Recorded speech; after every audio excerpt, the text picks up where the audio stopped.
أشهد أن محمد رسول الله حي على الصلاة حي على الصلاة. പ്രവാചകൻ മുഹമ്മദ് നബി വിട പറഞ്ഞ ശേഷം പ്രവാചകനെ അത്രമേൽ ഇഷ്ടപ്പെട്ടിരുന്ന സഹാബിവര്യനായിരുന്ന ബിലാൽ റളിയല്ലാഹു അൻഹു മദീന വിട്ട് പോവുകയാണ്. പ്രവാചകനില്ലാത്ത മണ്ണിലേക്ക് ഇനി ഞാനില്ല എന്നും പറഞ്ഞാണ് ആ യാത്ര.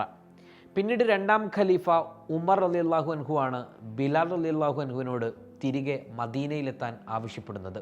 മദീനയിലെത്തിയ അദ്ദേഹത്തോട് ബാങ്ക് വിളിക്കാൻ ഖലീഫ നിർദ്ദേശിക്കുന്നുണ്ട്. ഹൃദയം നുറങ്ങുന്ന വേദനയോടെ അദ്ദേഹം ബാങ്ക് വിളിച്ചു തുടങ്ങി. അഷ്ഹദു അല്ലാ ഇലാഹ ഇല്ലല്ലാ വ അഷ്ഹദു അന്ന മുഹമ്മദ് റസൂലുള്ളാ എന്ന വാക്കുച്ചരിക്കാൻ കഴിയാതെ ബാങ്കിനിടെ വിങ്ങിപ്പൊട്ടിയ ബിലാൽ റളിയല്ലാഹു അൻഹുവിൻ്റെ കഥ കേട്ടവരാണ് നമ്മൾ.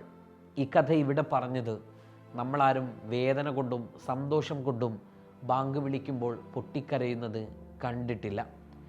അങ്ങനെയുള്ള ബാങ്കും കേട്ടിട്ടുണ്ടാവാൻ സാധ്യതയില്ല. ഇന്ന് എൻ്റെ ജീവിതത്തിൽ ഞാനത് കേട്ടു. ജീവിതത്തിൽ ആദ്യമായി മുഅദ്ദിൻ പൊട്ടിക്കരയുന്നത് കേട്ടു. ബാഷ്പകണങ്ങൾ കനം തൂങ്ങിയല്ലാതെ ഇത് കേട്ടു തീർക്കാൻ നമുക്ക് സാധിക്കില്ല. അഷ്ഹദു അന്ന മുഹമ്മദൻ റസൂലുള്ളാഹ് ഹയ്യ അല الصلاة ഹയ്യ അല الصلاة. അതെ, ഈ കരയുന്ന ബാങ്കുലി മുഴങ്ങുന്നത് അങ്ങകലെ ഗാസയിൽ നിന്നാണ്. നമുക്ക് കേട്ടു നിൽക്കാൻ കഴിയാത്ത അത്രയുണ്ട് ആ ഗദ്ഗതം. വിശ്വാസമാണവർക്ക് എല്ലാം. ഒരു നാൾ ഫലസ്തീൻ മോചിതമാക്കപ്പെടും. അന്ന് ഞങ്ങൾക്ക് സ്വാതന്ത്ര്യം ലഭിക്കും. അന്ന് ഗാസ ചിരിക്കും. ഒലീവിലകൾ പൂത്തു നിൽക്കും. ആക്രമണം കടുപ്പിച്ച ഒരു ഘട്ടത്തിൽ അവർ ലോകത്തോട് കേണപേക്ഷിക്കുന്ന ഒരഭ്യർത്ഥന മുൻപ് നമ്മൾ കേട്ടുപോയതാണ്.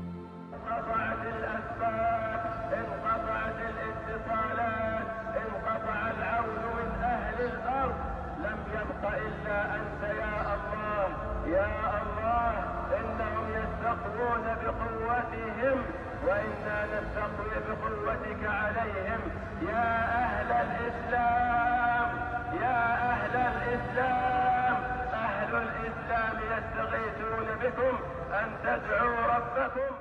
ആ വേദനയുടെ കണ്ണീരുണങ്ങും മുൻപാണ് പുതിയൊരു ആക്രമണം ഇപ്പോൾ റഫയിൽ നടന്നുകൊണ്ടിരിക്കുന്നത്.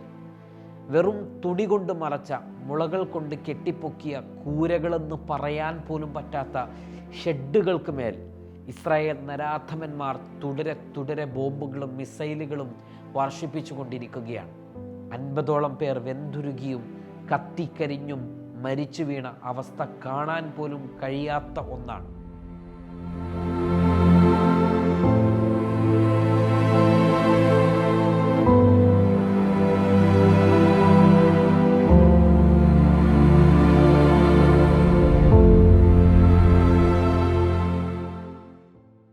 വലിയ തീഗോളം ഫാക്ടറികളും മറ്റും കത്തിയമരുന്ന പ്രതീതിയിൽ ഗാസയിൽ ഉയർന്നു നിൽക്കുകയാണ്.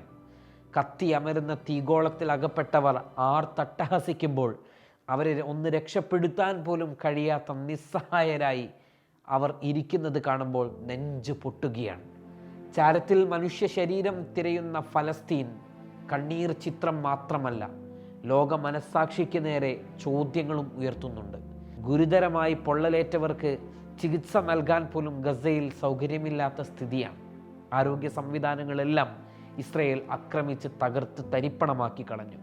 സംഭവ സ്ഥലത്തു നിന്നും ചിന്നിച്ചിതറിയ നിലയിലാണ് കുട്ടികളെ ലഭിച്ചതെന്നും പ്രായമായവരുടെയും അല്ലാത്തവരുടെയും മൃതദേഹങ്ങൾ കണ്ടു നിൽക്കാൻ പോലും കഴിയാത്ത അത്രമാത്രം അവസ്ഥയിൽ ആയിരുന്നു എന്നുമാണ് ടെൽ അൽ സുൽത്താൻ്റെ സമീപത്ത് താമസിക്കുന്ന മുഹമ്മദ് അബു അസ്ല ഈ ദാരുണമായ സംഭവത്തെക്കുറിച്ച് വിവരിച്ച് അദ്ദേഹം ട്വിറ്ററിലൂടെ ഈ വാർത്ത പുറം ലോകത്തോട് പറഞ്ഞത്.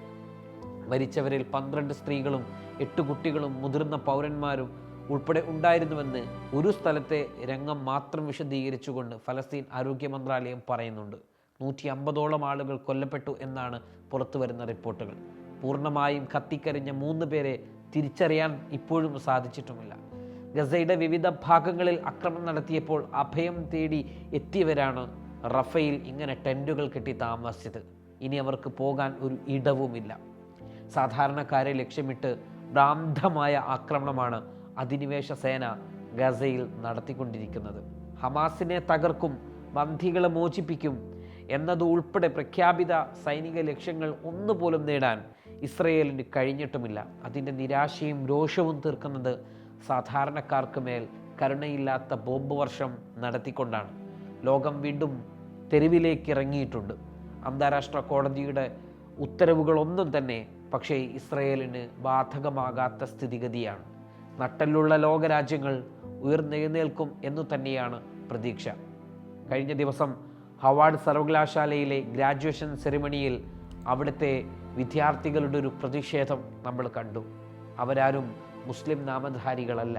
പക്ഷേ എങ്കിൽ പോലും ഗസ, റഫ എന്ന ഒരു വികാരം ഉൾക്കൊണ്ട് മനുഷ്യത്വത്തിൻ്റെ പ്രതീകമായി പ്രതികരിച്ച നന്മയുള്ള മനസ്സിൻ്റെ ഉടമകളാണ് ആ വിദ്യാർത്ഥികൾ. അവരെ ഈ സമയം അഭിവാദ്യം ചെയ്യാൻ കൂടി ഉപയോഗപ്പെടുത്തുകയാണ്. പ്രിയപ്പെട്ടവരെ, ഈ ലോകം ഇത്രമേൽ വേദനയോടുകൂടി ഇന്ന് നിലകൊള്ളുന്നത് ഒരു ചെകുത്താൻ രാഷ്ട്രത്തിൻ്റെ ചോരക്കൊതി ഒന്നുകൊണ്ടും മാത്രമാണ്.